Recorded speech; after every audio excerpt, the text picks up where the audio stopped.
Então, essa senhora Ana Bonassa, ela vem fazendo um vídeo muito bom.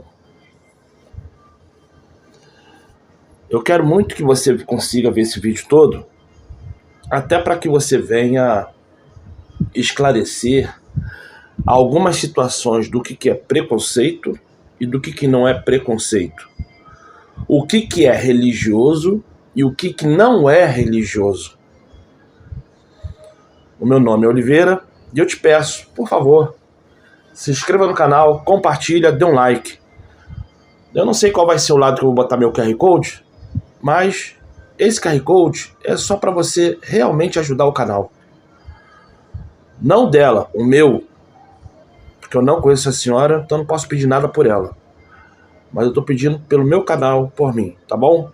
Seja abençoado você e sua família, leia a Bíblia, cante Salmo número 1 e viva segundo o que ali está escrito. Bom vídeo. Lembrando, eu não sou apoiador de nada. Eu só estou pondo esse vídeo para que você venha entender o que é religioso, o que não é religioso, o que é preconceito e o que não é preconceito. Tá bom? Leia a Bíblia, estude a Bíblia, guarde a lei. Bom vídeo. E só não esqueça, faz agora. Se inscreva no canal, compartilha, dê um like e faça comentários aqui embaixo. Muito obrigado. Valeu!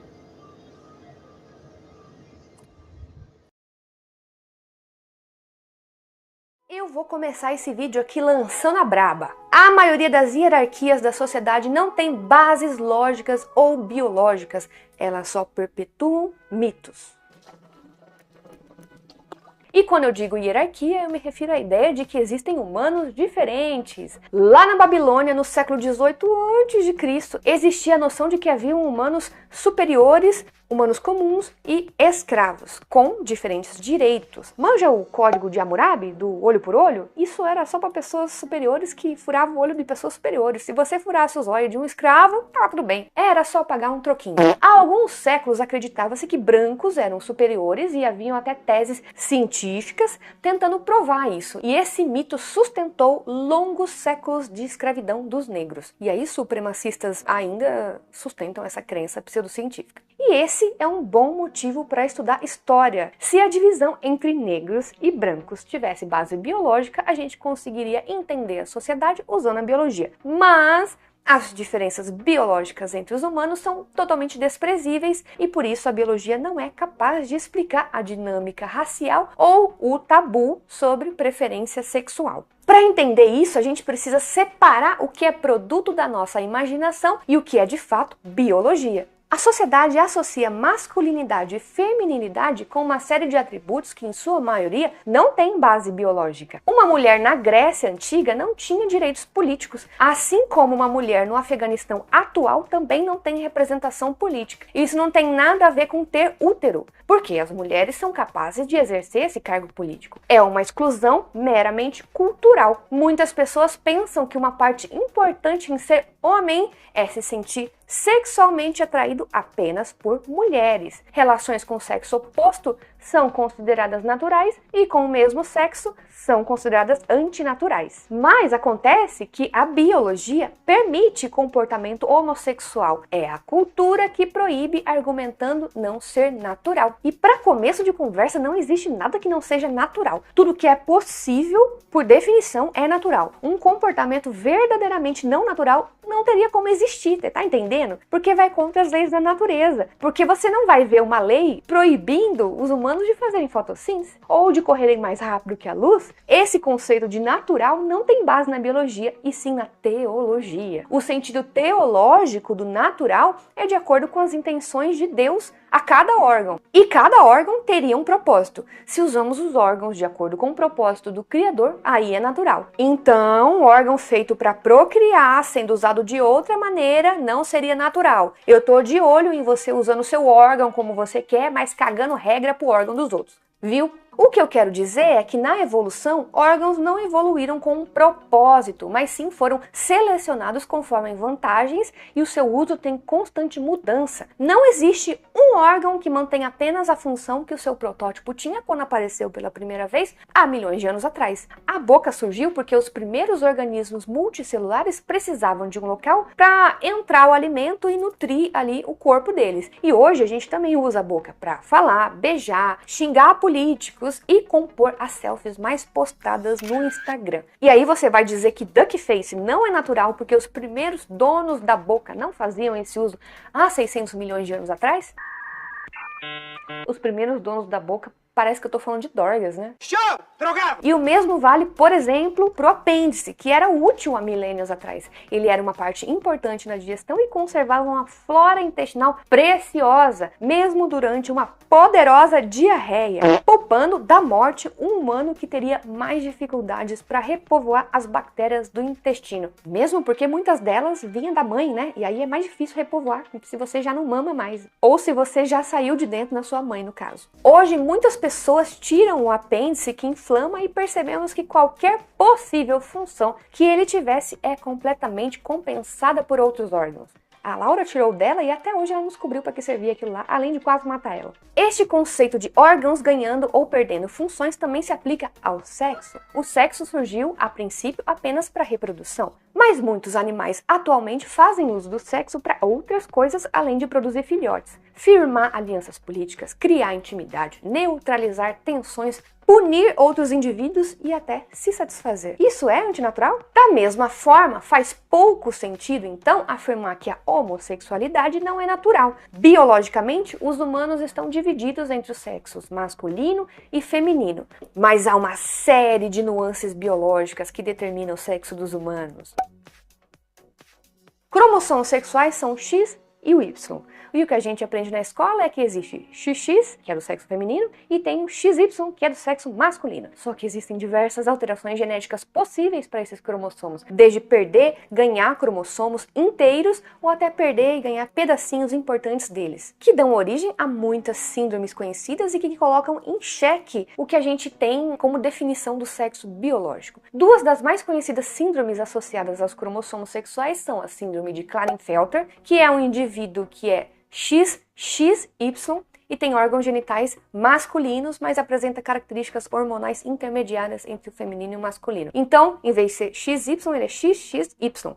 E ter só um X a mais é o mais comum, mas também podem acontecer de pessoas com essa síndrome serem até 3X a mais. Então, XXY, XXXY, XXXXY. E também existe a síndrome de Turner, em que o indivíduo só tem um cromossomo sexual, o X, podendo ser um cromossomo inteiro faltando, ou pedaços incompletos de um ou dos dois cromossomos, o que lhe dá órgãos genitais femininos, mas vários problemas de saúde associados à ausência do segundo cromossomo, incluindo atraso na puberdade e também infertilidade. Para muito além de observar apenas o conjunto XX, XY e suas variações ali, ainda há ambiguidade no sexo biológico, o que é chamado hoje de intersexo e antigamente era conhecido como hermafrodita. Uma pessoa pode nascer com pênis, mas não ter testículo e nem próstata. Pode ter útero e pênis, pode ter pênis e canal vaginal, desenvolver mamas e ter testículos. Um indivíduo com intersexualidade tem características reprodutivas e sexuais que não se encaixam nas definições típicas de masculino ou feminino, por mais que os cromossomos dessas pessoas apontem que é do sexo feminino ou do sexo masculino. Nascer com algum tipo de ambiguidade sexual não é tão incomum assim. Estima-se que 40 entre cada 100 mil nascidos vivos no Brasil tenham essa condição, o que quer dizer que há mais gente intersexo por aí do que com doença de Crohn, que afeta 7 em cada 100 mil pessoas, por exemplo. Pessoas intersexo passam por alterações durante o seu desenvolvimento no útero. Isso porque lá no terceiro mês de gestação, os órgãos reprodutores começam a se diferenciar nesse feto. Para crescerem genitais masculinos, como pênis, uretra, bolsa escrotal, é preciso a produção e ação do hormônio testosterona, que além de produzido e liberado, as células do feto ali precisam reconhecer e ele precisa funcionar nessas células por meio de um receptor específico. Daí ao desenvolvimento da genitália masculina. Se não tem hormônio, ou tem, mas não tem o receptor, ou seja, né, esse hormônio ele não age, esses órgãos não são desenvolvidos como o cromossomo está ali mandando, né? No caso, se for XY, era para nascer um saco escrotal, não nasceu, tá entendendo? No caso das meninas, a ausência de testosterona e a presença de estrogênio levam ao desenvolvimento de uma genitália feminina, mas alterações genéticas podem impedir a produção de testosterona em fetos XY, que seria o masculino, ou produzir excesso em fetos XX, que seriam o feminino, deixando a genitália masculina incompletamente formada nos XY ou formando essa genitália em fetos XX. Por último, muito além das duplicações ou deleções nos cromossomos sexuais e também além do desenvolvimento de órgãos ambíguos das pessoas intersexo, ainda existe uma terceira nuance na determinação do sexo biológico das pessoas. Cerca de 1 em cada 16 mil mulheres tem um cromossomo XY. E o que isso quer dizer?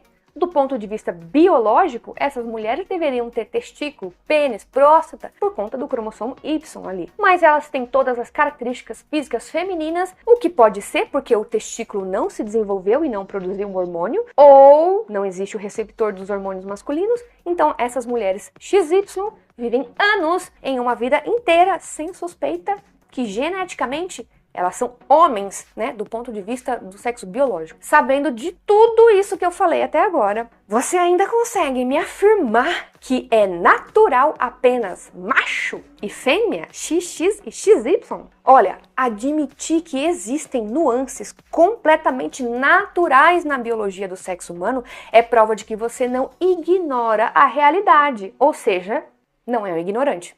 A gente está tão condicionado a esse padrão binário que para muitos qualquer coisa que saia dessa definição de padrão homem e mulher não é vista com bons olhos. Mas isso não quer dizer que você precisa abandonar a classificação do sexo biológico da sociedade. Precisa apenas entender que nem o que você achava que era preto no branco, biologicamente falando, não é assim. Então, mesmo biologicamente, mulheres podem ter pênis, homens podem menstruar. Eu repito, biologicamente, sem nenhuma cirurgia. E eu espero que você esteja tendo aqui uma explosão mental agora, porque no nosso vídeo sobre menstruação, onde a Laura usou uma linguagem inclusiva de pessoas que menstruam no roteiro, muita gente veio nos xingar dizendo que biologicamente é apenas macho e fêmea. Mas ainda tem um porém. Sexo feminino e masculino são categorias biológicas. Agora, homens e mulheres são categorias sociais. E os termos sociais carregam muita bagagem. Homem não é um homo sapiens masculino. Mulher não é um homo sapiens feminino. Essas categorias são imaginárias e os mitos da cultura dão papéis, direitos e deveres específicos para cada um e eles variam entre as diferentes sociedades. Então, já que mitos e não a biologia definem os papéis, direitos e deveres de homens e mulheres, o significado de masculinidade e feminilidade variam de uma sociedade para outra e de uma época para outra. Olha aí a foto do Luís XIV da França, com meia calça, peruca, salto alto. Parece um exemplo de masculinidade para você hoje? Pois na França daquela época era, e todos os homens buscavam e invejavam sua masculinidade. Na Grécia Antiga era completamente comum o comportamento homossexual, mas para a sociedade atual ele ainda é um tabu. E eu só tô falando aqui de preferência sexual. Eu nem entrei na questão de pertencimento de gênero, ou seja, ser de um gênero e se sentir pertencente a um outro gênero, que são o caso dos transgêneros, ou até mesmo a gênero nenhum, que são o caso dos não binários. Por fim, você pode perguntar, se homossexualidade é natural, então ela é determinada pela genética?